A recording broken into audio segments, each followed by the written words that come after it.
Welcome to Bridgehead for game number 2 of this best of 3. We're spawning in the left position as the red Protoss player representing Imaginary Gaming. We have ShoWTimE. His opponent spawning in the right hand side as the pink Zerg player searching for proxy next side for 15 minutes. Representing Team Extreme Supremacy, we have Elazer.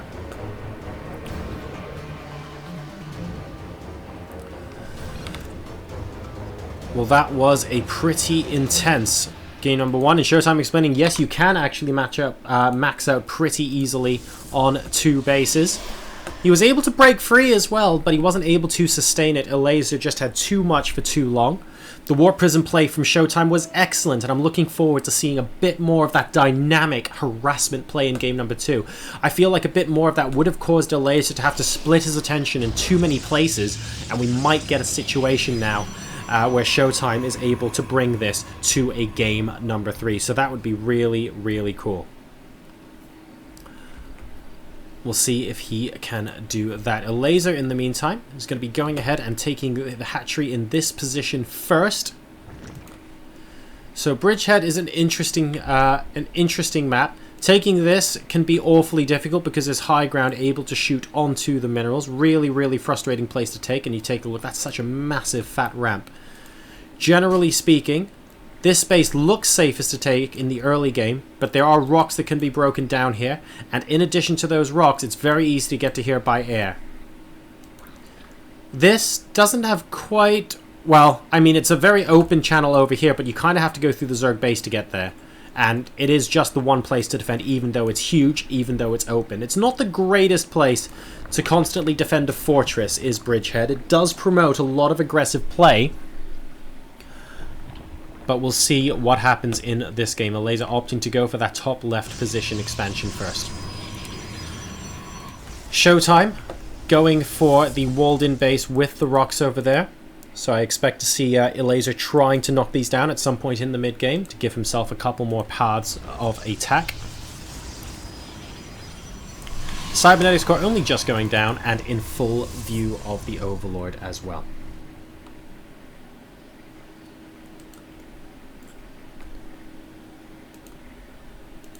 This probe kind of deciding what it wants to do right now. It's not very sure. Looks like it's going in for a scout on the gas timings, maybe? Nope, not even doing that. I mean, he's gone through once already. He's seen the single gas. Zergling speed instantly getting started for Elazer, and he's not actually using any additional drones on that gas geyser there. So just going to be focusing on droning up. The Zerglings momentarily see the probe, but don't actually run after it, controversially. And ShoWTimE's going to be able to move back up here to see if that base ends up getting taken. Not at the moment, though.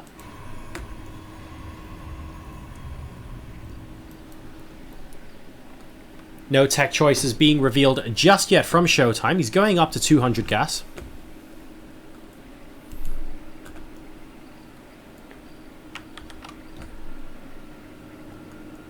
Just going to be getting the mothership core, etc. Elazer now moving up to third base. So wanting to get the creep tubers up here first, and that's a really, really good idea.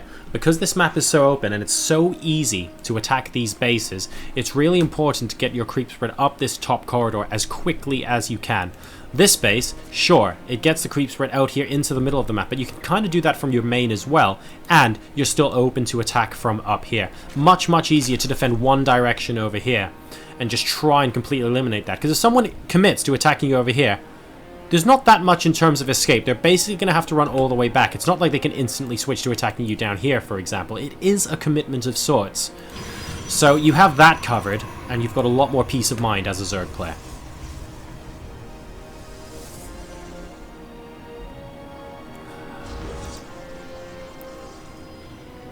Helped a friend build a website and I played some Star Wars Force Unleashed. Oh, cool. I haven't actually played the Force Unleashed.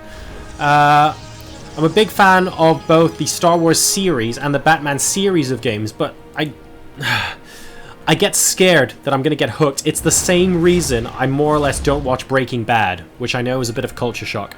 And it's because I'm really worried as soon as I watch one episode, I'm going to end up watching about all of them. And I'm just not going to sleep until it happens. So that's the kind of thing that scares me. I really want to get into Project Cars, though. I have a racing wheel, and I used to be a sim racer, so I'm really looking forward to some sick Project Cars streaming. That's going to be happening in the next couple of weeks. Keep your eyes peeled. In the meantime, back to the game, though. Got the Roach Warren, Evo Chamber, and the lair about to complete for Elazer back inside the main base. A third base going down reasonably early on, followed by a Twilight Council from ShoWTimE. So both players in this game number 2 just macroing up to the best of their ability here.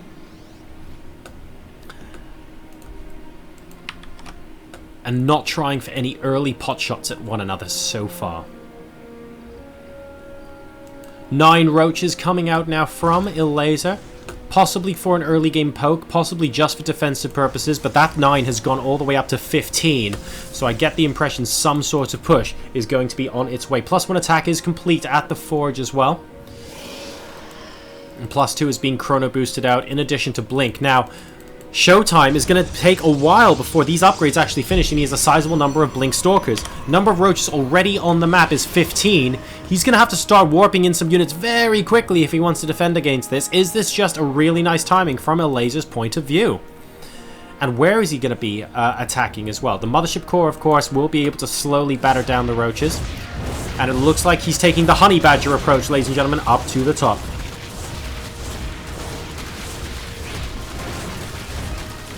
And this is the reason that a little bit later on, this base becomes a bit vulnerable. Closing it off with these gateways is fine for now, but they are definitely going to get cancelled once the Zerglings get in there. Rocks broken. Changing tack, moving somewhere else, looking over here. There are 3 cannons here, but there are a lot of units right now. Number of Stalkers on the field, guys, 2. You're looking at the Stalker army right now. That is it. Elazer has an army supply of 60 versus 25 right now. And ShoWTimE is really, really nervous at the moment.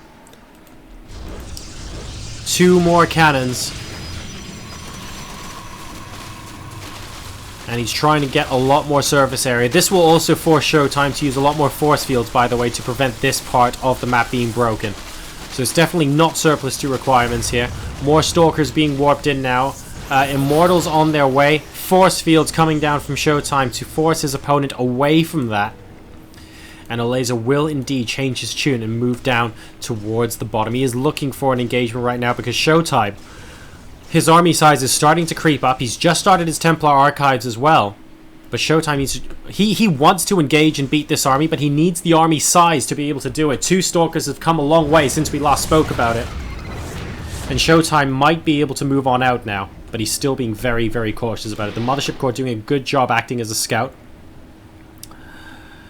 And yeah, the army supplies are a lot more comparable now, 79 to 55. This creep highway over here in the top, doing a reasonable job. Of course, like I said earlier, a little bit of a commitment to have to attack up through here, so making sure we have that creep so that we are plenty aware for any attacks that might be incoming. Always a good sign.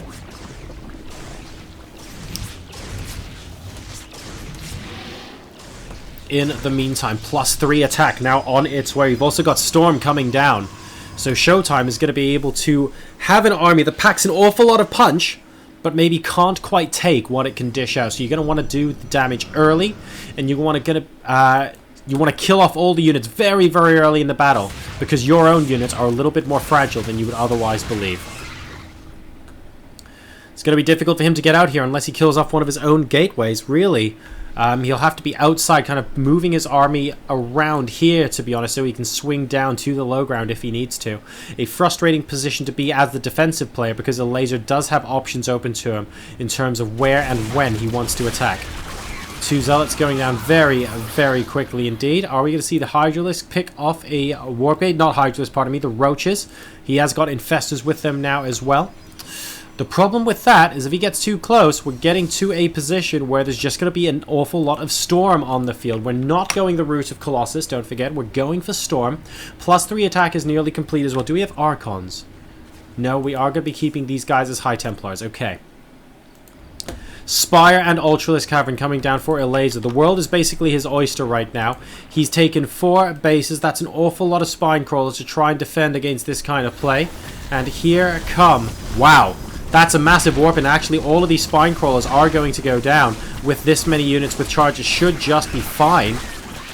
Although if these Zerglings delay, actually, no, some of the spine crawlers are going to go up, and the Zerglings, thanks to the AI of the Zealots, are simply going to delay until a whole bunch of them manage to go down. That's an awful lot of spines still left over. 6 with 2 more incoming.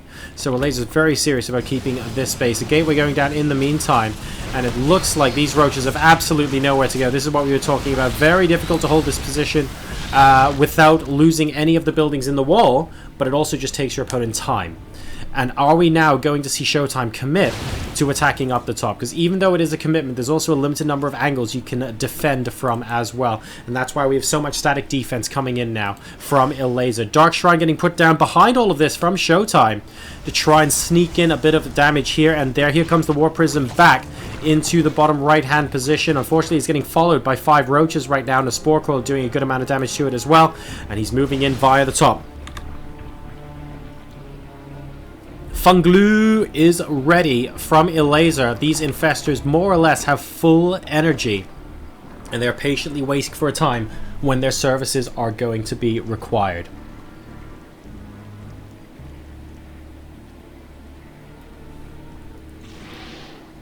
Is this a second Spire starting? Oh wow, it might not be a second Spire starting because the first one might have been destroyed. It has been destroyed, so we have the Spire coming down again. DT is actually wreaking havoc in this base here. Elazer now starting to be subject to some Protoss harassment. After so long, it was the Zerg knocking on the Protoss's door.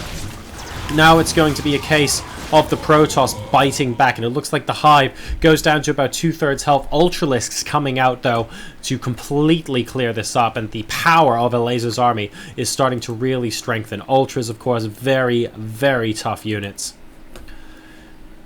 ShoWTimE, meanwhile, simply continuing to upgrade his army. He +3 attack is complete. +2 armor is on its way as well. Just trying to get as large a power base as he possibly can for all of his units. But Ultras and Infestors are going to be joining the fray here, and it looks like Elazer is looking for a fight. Is he going to be able to get it over here? Once again, we might have a cat and mouse kind of situation here. I'm not sure Elazer is going to want to take this fight. I'm also not sure ShoWTimE is just going to want to waltz out either. Both players being very conservative when it comes to here, and Elazer now trying to deflect attention by going into the top left-hand corner of the map.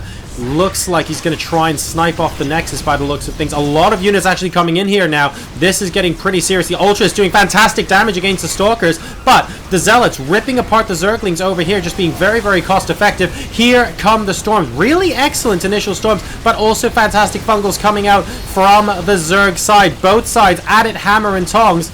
And DT is actually getting fungled as well. They're going to get taken down. One Ultralisk is killing everything in the mineral line, up to 9 kills and counting. And now we're going to see Elazer move out. Good transfuses on that one Ultralisk, but the Immortals take it down so quickly. The Queens stand no chance here. They are armored units. We have Immortals. There is not much you can do. So they're going to go down as well. At the end of all of that, both players are at about 130 supply, by the way. If we take a look, they've both taken their 4th bases. Income at the moment slightly ahead for ShoWTimE. And I feel like if you're equal supply, Protoss versus Zerg, you're doing okay here. But we have got a tech switch from Elazer. He's going into the Greater Spire. I wonder if we're just going to see Broodlord transitions. And then we reach a situation where we're going to have to see Stargates and Fleet Beacons to bring out Tempests from our Protoss. Right now, though, we're going triple Void Ray by the looks of things. So Immortal Void Ray, no Tempests just yet. As ShoWTimE looks to try and squeeze himself back into contention in this game.